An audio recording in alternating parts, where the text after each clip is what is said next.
मी परिवीक्षाधीन police उपअधीक्षक संतोष खाडे आज माननीय पोलीस अधीक्षक सर यांनी नेमलेल्या आमच्या विशेष पथकानं पाथर्डी शहरामध्ये कारवाई केली असता आम्हाला एका इसमाच्या राहत्या घरी बंद घरामध्ये विदेशी दारू साठा मिळून आला।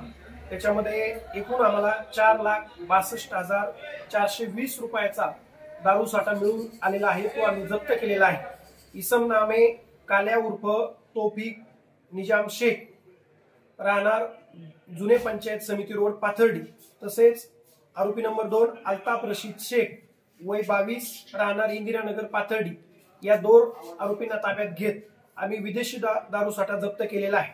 तसेच याच इसमांचं रॉयल पान शॉप बस स्टँड जवळ पाथर्डी इथे पान स्टॉल होतं, त्या ठिकाणी आम्हाला 2 हत्यारे म्हणजे 2 कोयते मिळून आलेले आहेत आणि त्यामुळे तिथेही त्या टपरीमध्ये आरोपी रंगनाथ दिलीप गायकवाड तसेच आरोपी ईशान हरून शेख या 2 आरोपींनाही आम्ही बेकायदेशीर हत्यारे बाळगल्याबद्दल ताब्यात घेतलेला आहे।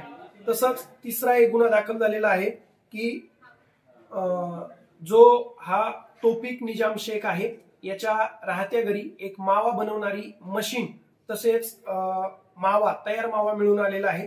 तर त्याप्रमाणे आम्ही त्यांना ताब्यात घेत एकूण 4 आरोपी तसेच एकूण मुद्देमाल 4,92,420 रुपये किमतीचा मुद्देमाल आम्ही ताब्यात घेत पाथर्डी पोलीस स्टेशन मध्ये गुन्हा दाखल करण्याची प्रक्रिया चालू आहे।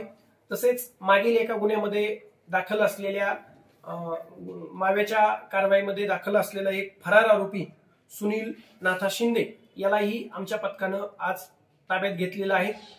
ही कारवाई जिल्ह्याचे पोलीस अधीक्षक माननीय श्री सोमनाथजी घारगे सर यांच्या मार्गदर्शनाने तसेच निर्देशाने चालू आहे। अशीच कारवाई पाथर्डी शहरासह पूर्ण अहिल्यानगर जिल्ह्यामध्ये यापुढेही चालू राहील।